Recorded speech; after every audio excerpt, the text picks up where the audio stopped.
டாஸ்மாக் மதுபான ஊழல் தொடர்பா அமலாக்கத்துறை விசாரிச்சதுல நிறைய விஐபி விவிஐபி முக்கிய புள்ளிகள் சினிமா பிரபலங்கள்னு நிறைய பேரோட தகவல்களும் ரகசியங்களும் அமலாக்கத்துறை கிட்ட சிக்கி இருக்கிறதாகவும் கூடிய சீக்கிரமே அதுக்கான கூடுதல் விசாரணையும் தொடங்கப்படும் அப்படின்னு எதிர்பார்க்கப்படுது. இந்த ரெய்டில டாஸ்மாக் நிறுவன மேலாண் இயக்குனர் அசோகன்ல ஆரம்பிச்சு திரை பிரபலங்கள் ஹீரோயின்ஸ் வரைக்கும் வந்திருக்குது. அசோகனை தொடர்ந்து ரத்தீஷ், ஆகாஷ் பாஸ்கர்ன்னு இப்போ டான் பிக்சர்ஸ்ல நடிக்கக்கூடிய நடிகர் நடிகைகள்ல இருந்து எல்லார பத்தின தகவல்களையும் சேகரிக்க ஆரம்பிச்சிருக்காங்க அமலாக்கத்துறை அதிகாரிகள்.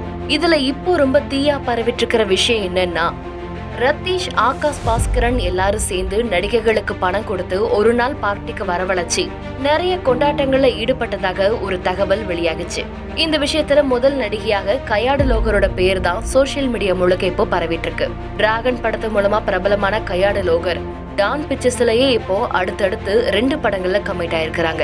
சிம்புவோட 49வது படத்துலயும் அதே டான் பிக்சர்ஸ்ல இதே முரளின்னு அதர்வா கூடயும் சேர்ந்து நடிக்கிறாங்க.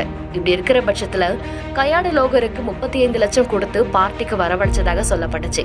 இது மட்டும் இல்லாம இப்போ கயாடு லோகர் கூட இன்னும் மிகப்பெரிய 2 ஹீரோயின்கள் இருந்ததாகவும் அந்த வீடியோக்கள் தகவல்கள்னு எல்லாமே அமலாக்கத்துறை கிட்ட சிக்கி இருக்கிறதாகவும் அதை அடிப்படையா வச்சு அடுத்த கட்ட விசாரணையை தொடங்க போறதாகவும் சொல்லப்படுது.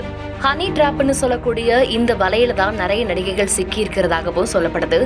ஏற்கனவே அதிமுக ஆட்சியில இருந்தப்பவும் இதே மாதிரி விஷயங்கள் நிறைய நடிகைகளோட பார்ட்டின்னு அந்த விஷயங்கள் நடந்ததாகவும் கூறப்படுது. அப்படி இருக்கிறப்போ இப்போ திமுக ஆதாரத்தோட அமலாக்கத்துறை கிட்ட சிக்கி இருக்கிறதாகவும் இதற்கான விசாரணை பயங்கரமா ஆரம்பிக்கப்படும்னு சொல்லப்படுது. இதுக்கான காசெல்லாம் எங்க வந்தது, எந்த அடிப்படையில காசு கொடுத்தாங்க, வேற என்னென்ன விஷயங்கள்லாம் இருக்குங்கிறத அடிப்படையா கொண்டு நிறைய கேள்விகளை முன்வைக்க போறதாகவும் சொல்லப்படுது. டான் பிக்சர்ஸ் தயாரிப்புல நடிச்சிட்டு இருக்கக்கூடிய முக்கிய நடிகர்கள் யாருமே இன்னும் முழு அளவு சம்பளத்தை வாங்காததாகவும் அந்த சம்பளத்தை நடிகர்களுக்கு கொடுக்க போற டான் பிக்சர்ஸ் ஒருவேளை டாஸ்மாக் நிறுவன ஊழல்ல இருந்து கிடைச்ச கருப்பு பணத்தை தான் அவங்களுக்கு சம்பளமா கொடுக்கறதாகவும் அந்த அடிப்படையிலையும் நிறைய கேள்விகள் டான் பிக்சர்ஸை நோக்கியும் திமுக நிர்வாகிகளை நோக்கி இருக்கும்னு சொல்லப்படுது. இந்த விசாரணை எல்லாம் கோடைக்கால விடுமுறை முடிஞ்சப்போ தக்க ஆதாரத்தோட ஆரம்பிக்கப்படும் அப்படின்னு சொல்லப்படுது.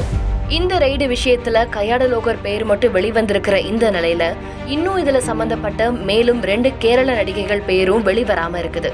அவங்க யாரு, அவங்களோட பெயர் விவரங்கள் வெளியே வருமா வராதான்னு அவங்கள பத்தின தேடுதல் முயற்சியில சோசியல் மீடியா தீவிரமா இறங்கியிருக்கு. செய்திகளை உடனுக்குடன் தெரிந்து கொள்ள கீழ்கண்ட கேபிள் மற்றும் டிடிஹெச் நெட்வொர்க்குகளில் எம்நாடு செய்தி தொலைக்காட்சியை காணுங்கள்.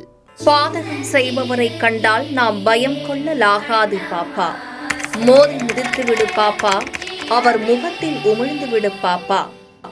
அண்மை செய்திகளை உடனுக்குடன் தெரிந்து கொள்ள இணைந்திருங்கள் எம்நாடு தொலைக்காட்சியுடன்.